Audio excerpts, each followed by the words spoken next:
my name is Carrie McGorman, and I'm doing my project over a Game of Thrones. I don't have time. It's a TV show. I don't have time to actually play the clips.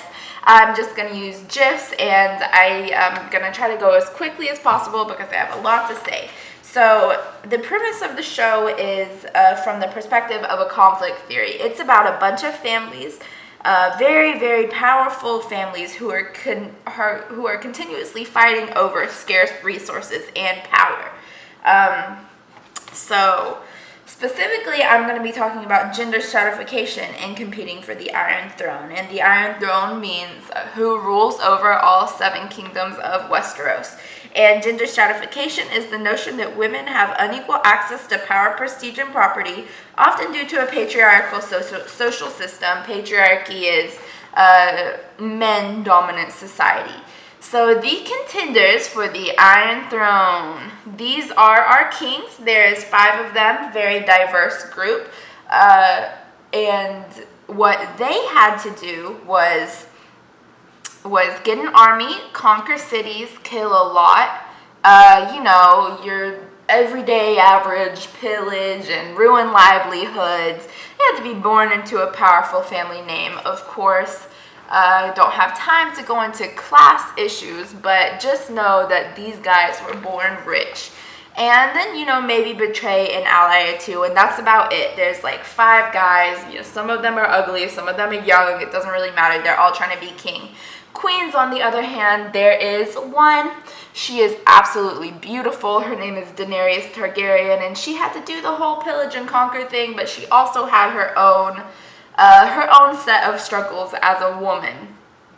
So first she was sold into her marriage. She was bride wealth. Her brother sold her so that he could get an army and he could be king. But even once all of that was behind her, and she was the one kind of breaking out of that gender role specifically and attempting to be queen, she was still expected to be gentle, and Daenerys is the farthest thing from gentle. She had a role that she was supposed to play as her gender, but she did not fit into that gender role until she gave birth to dragons, that is.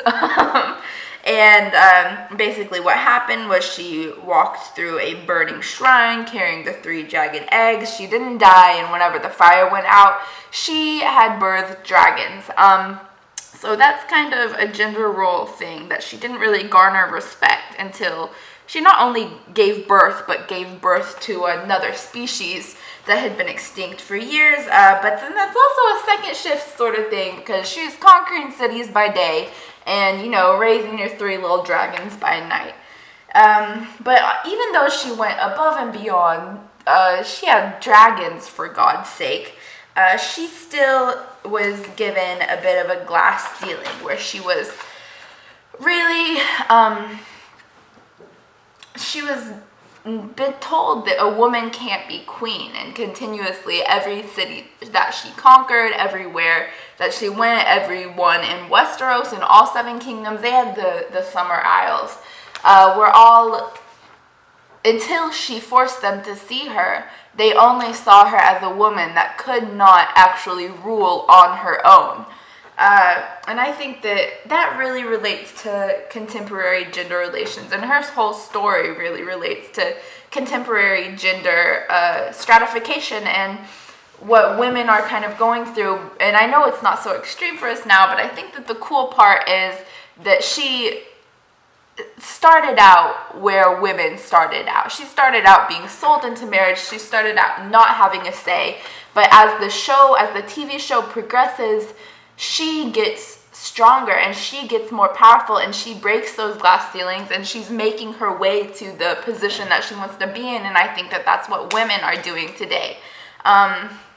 So that's my project. These are my citations, which I also included in my email.